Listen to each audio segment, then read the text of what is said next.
Halo Sobat RK dimanapun berada, Assalamualaikum warahmatullahi wabarakatuh. Jumpa lagi bersama gue, Akil Wilda di acara LeadX Podcast dari Rumah Kepemimpinan. Di mana LeadX Podcast adalah satu acara yang di-create ya oleh teman-teman dari Rumah Kepemimpinan untuk ya bisa mengambil inspirasi dari narasumber-narasumber yang diundang pada setiap episodenya. Nah, pada kesempatan kali ini kita sudah kehadiran atau kedatangan nih satu narasumber yang bagi gue inspiratif nih dan cukup komplit ya. Cuman kayaknya untuk episode ini kita batasi dulu ya kan saking banyaknya hal yang perlu dieksplorasi nih. Jadi kayaknya untuk episode kali ini kita mencoba untuk membatasi dulu nih. Beliau ini adalah seorang pemuda ya, lengkap lah ya, seorang akademisi juga, sudah doktor ya, di usia yang masih terbilang muda nih, kepala 3 sudah doktor. Kemudian juga pegiat sosial juga ya, punya gerakan sosial di masyarakat ya, terutama di kampung halamannya, di Kabupaten Sumedang seperti itu, dan juga ya banyak lah. Nanti kita akan dengarkan lah bagaimana kiprah dari sosok seorang yang inspirasi yang kita undang pada kesempatan kali ini. Siapa dia? Kita sambut Kang Reza Zaki. Pada Reza Zaki, gimana kabarnya? Halo, Assalamualaikum. Waalaikumsalam, Mas Akil. Sehat, Alhamdulillah. Mas Akil sehat? Alhamdulillah, sehat, Alhamdulillah. Lagi sibuk apa ini ceritanya? Jadi sekarang tuh ngajar sepekan 7 hari ya berarti. Jadi full sampai hari Full Minggu. ya? Iya, sampai hari Minggu pun Wow. tetap aja ada kegiatan. Gitu. Ya. Jadi Reza Zaki ini memang sudah tadi yang sudah saya bilang ya, sudah meraih pendidikan doktor ya. Di usia berapa, Kang? Waktu itu sekitar 27, 28 lah ya. 27, Tahun 30 tahun. 28. Wih, mantap ya. Dan sekarang menjadi seorang pengajar ya, atau akademisi ya di Universitas Bina ini ya, Nusantara, ya, Bina BINUS. Nusantara, BINUS. BINUS yang di Ya. ini ya, yang di mana? Di Kemanggisan, Jakarta Di Barat. Kemanggisan. Ya. Oke. Nah, sobat semuanya, kita akan coba eksplorasi, kita akan coba ngobrol nih dengan sosok yang satu ini gitu ya. Yang tadi saya bilang lengkap banget gitu ya. Yang memang nggak cukup untuk kita eksplorasi hanya satu episode aja gitu, karena ya komplit gitu. Sosok Kang Zaki ini ya dia akademisi juga, dia pegiat sosial juga, dan dia politisi juga gitu ya. Saya tergabung di salah satu partai ya Kang ya sekarang ya. Iya. Masih. Oke, nanti kita akan coba eksplorasi lagi. Nah, pada kesempatan kali ini kita akan coba mengulas satu sisi dari Kang Zaki ya, terkait tentang bagaimana kiprahnya seorang Zaki ini dia menjadi seorang akademisi muda ya yang mampu untuk menyelesaikan jenjang pendidikan doktoralnya pada usia yang terbilang muda. Tadi disampaikan 27-28 tahun. Nah, kita pengen denger nih, gimana sih saat itu perjalanannya, prosesnya menjadi seorang dokter, bisa diceritain Kang Zaki? Iya, Mas Akil dan teman-teman Rumah Kepemimpinan semuanya, salam kenal, saya Zaki. Dulu saya kan dapat kesempatan untuk diasramakan di PPSD Mas Nurul Fikri, Rumah Kepemimpinan. Dulu di regional Jogja, UGM, angkatan kelima, dan ketika saya menjelang lulus itu S1 dari Fakultas Hukum, saya sempat dapat beasiswa di Groningen University di Belanda untuk master. Ya, tetapi di tahun yang sama ada berbagai macam ya peristiwa penting lah ya di hidup saya. Di situ saya menikah di tahun itu juga saya kehilangan nenek saya, seorang petani di Sumedang, dan lain sebagainya. Singkat cerita kemudian saya diminta oleh ibu untuk bagaimana mengisi ya kegiatan yang positif di kampung halaman sepeninggalan nenek saya untuk membuat yayasan Rumah Imperium. Dan akhirnya saya tidak mengambil kesempatan untuk ke Belanda itu.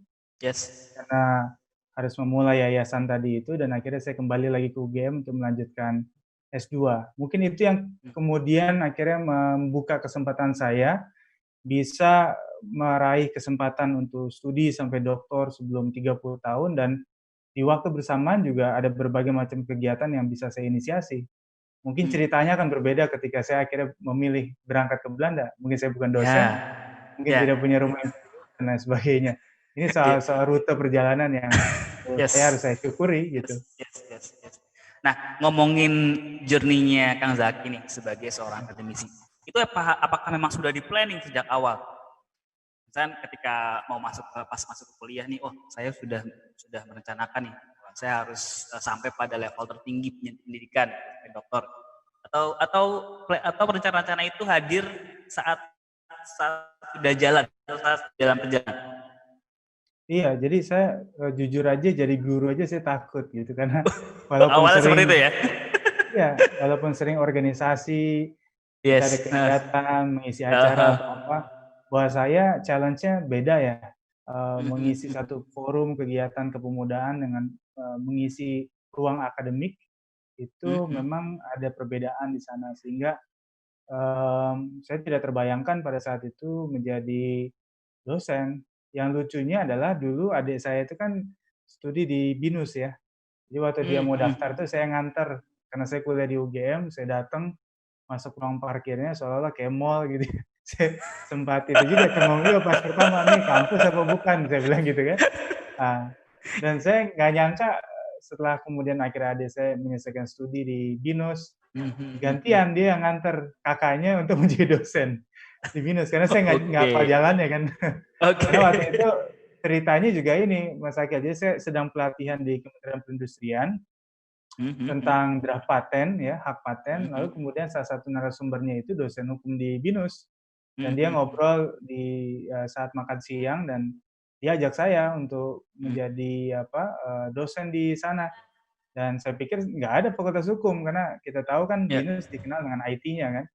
Taunya ada Yes, fakultas betul. hukum. 2011 dia Yes. berdiri. Itu kira-kira pas Oh, awal. berarti baru ya kelas hukum apa Ya, jurusan atau apa 9 fakultas tahun dia? lah sekarang. Jurusan. Jurusan ya berarti ya. Jurusan. Di bawah Fakultas Humaniora. Oke, di bawah Fakultas Humaniora ada jurusan yang namanya jurusan hukum di BINUS. Ya. Oke. Nah, berarti kan bisa dibilang tidak atau bukan menjadi seorang akademisi bukan suatu hal yang diplanning sejak awal ya oleh seorang Kang Zaki ya. Ya nggak sih?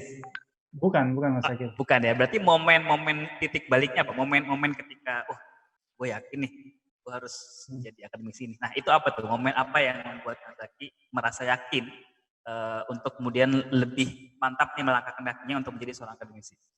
Iya. Saya ketika dapat kesempatan itu sempat juga oleh kajurnya Pak Dr. Sidarta itu bilang ke sekjurnya, coba panggil anak ini mau nggak kira-kira ngajar di BINUS kan kira-kira begitu. Nah, pada saat itu S2 saya aktif sebagai peneliti di Pusat Studi Perdagangan Dunia UGM.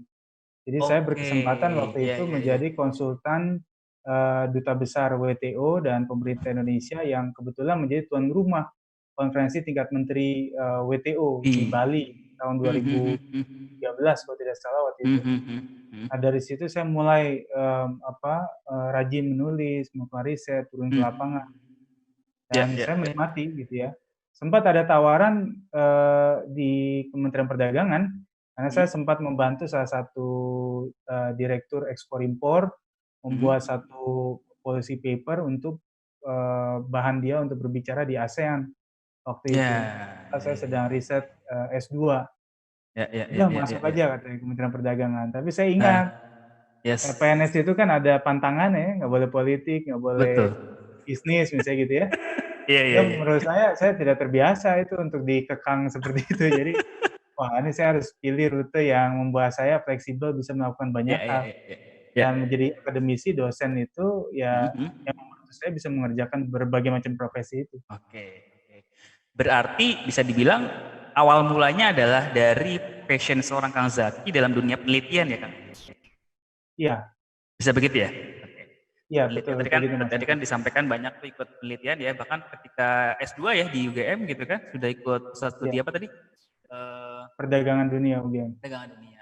Nah, itu sebagai apa portofolio yang coba dibangun oleh Kang Zaki ya untuk menapaki atau menapaki jalur atau journey di akademisi.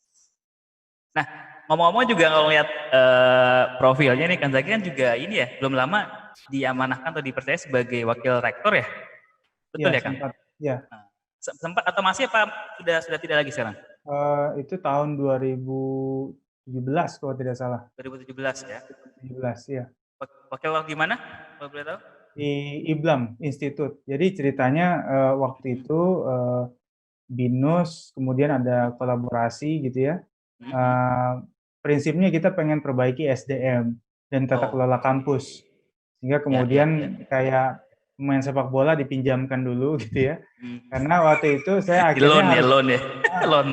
harus ditarik lagi ke Bos. BINUS karena jurusan hukum sedang reakreditasi.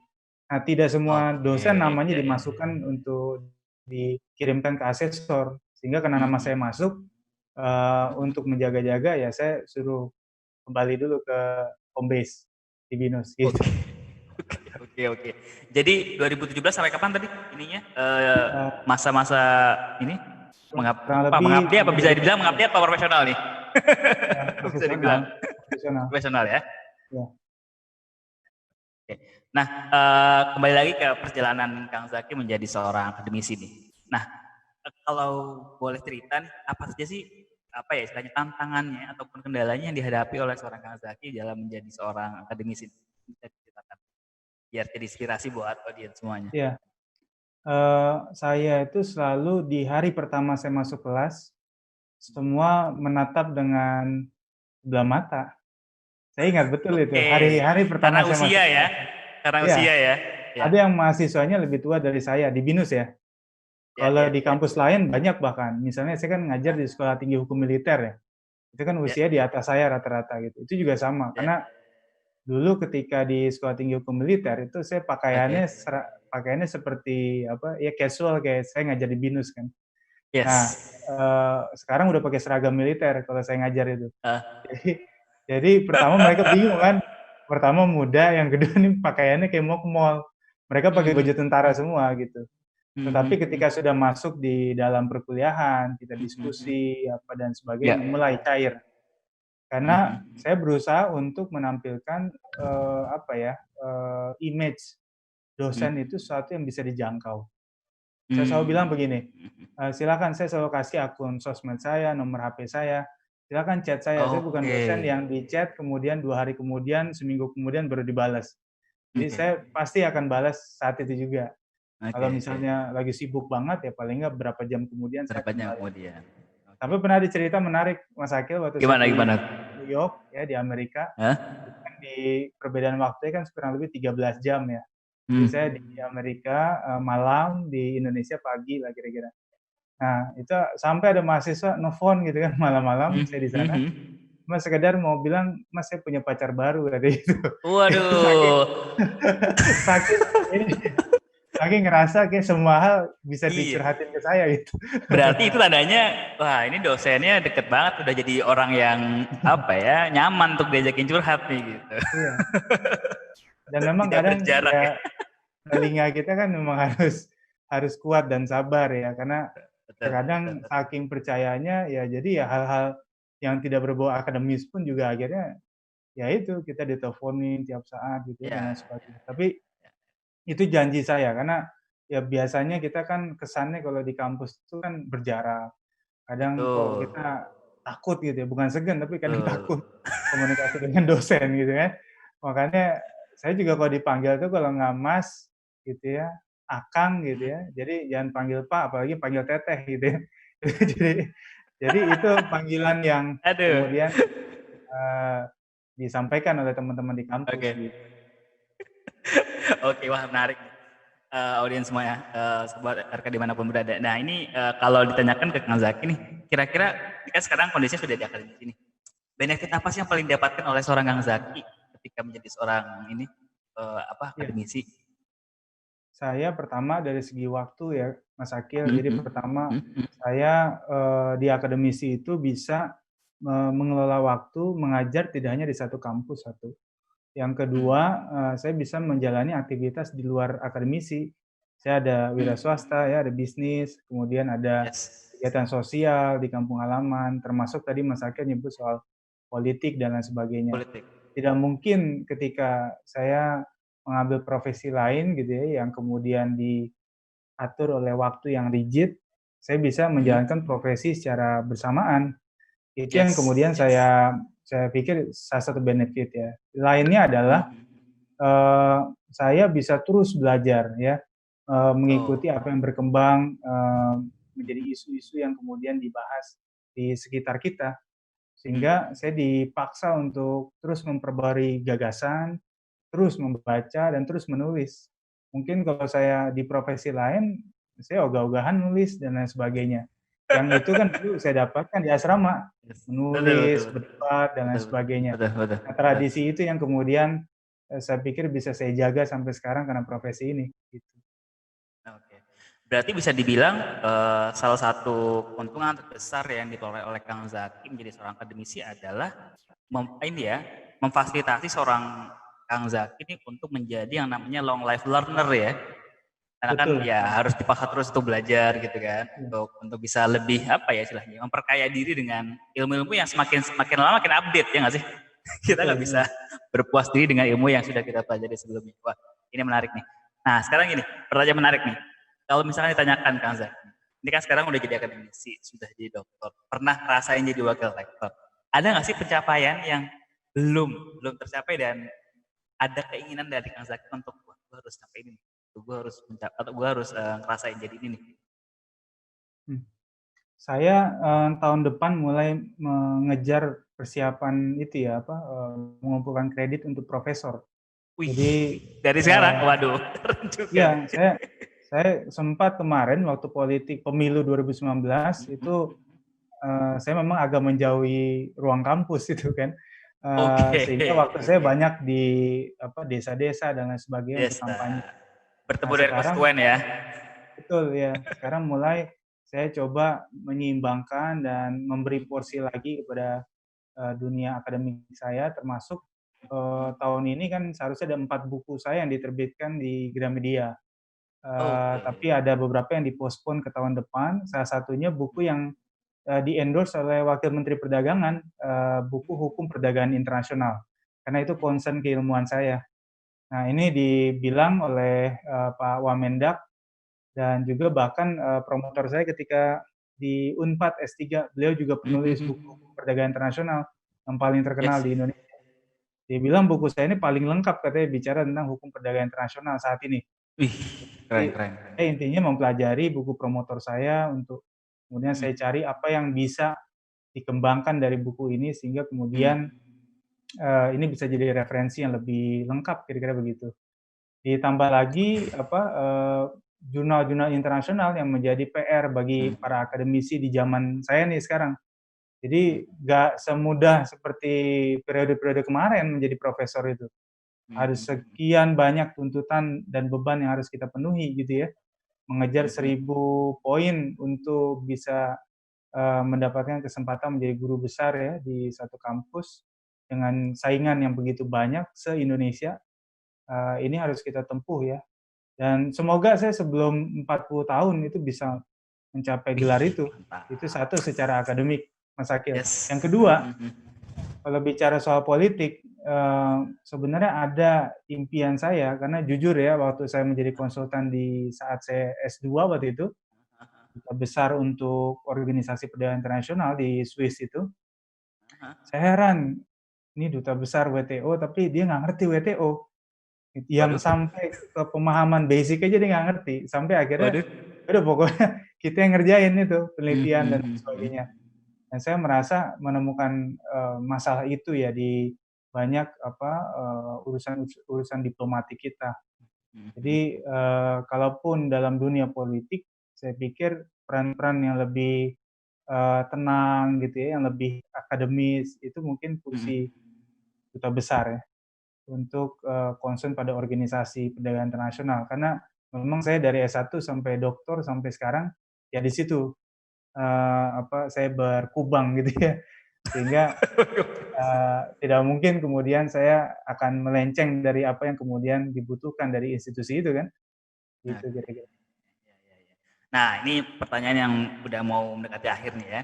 Ya. Buat para milenial nih, yang juga atau para pemuda lah ya, secara umum ya, yang juga punya arah nih menuju atau menjadi seorang akademisi. Nah, kira-kira apa sih yang bisa dipesankan nih oleh seorang Kang Zaki nih pada titik ini pada teman-teman semuanya di sana? Iya, pertama di Indonesia kalau teman-teman pengen mencapai gelar sampai profesor, itu mereka minta kita punya linearitas dan dalam apa, dalam hal keilmuan ya. Oke, Walaupun linearitas kadang dalam keilmuan ya. pemerintah kadang menganggap linearitas itu fakultas.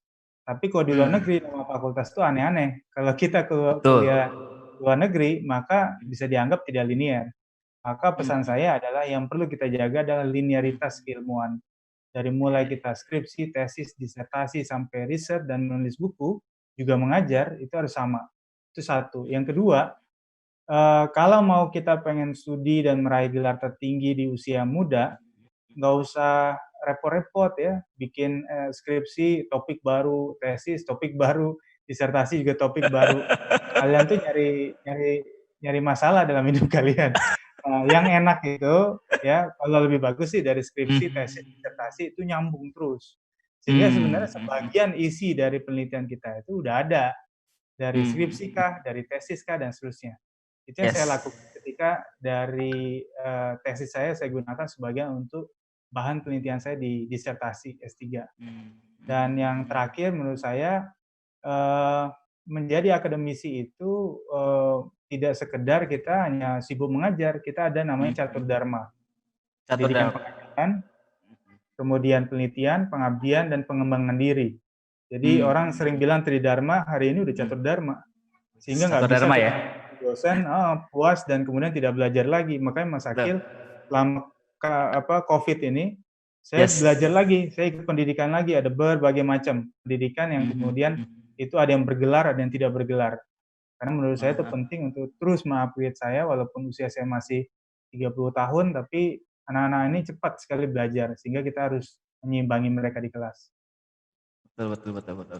Wah, ini kita dapat inspirasi yang keren ya pada episode kali ini dari Kang Zaki nih.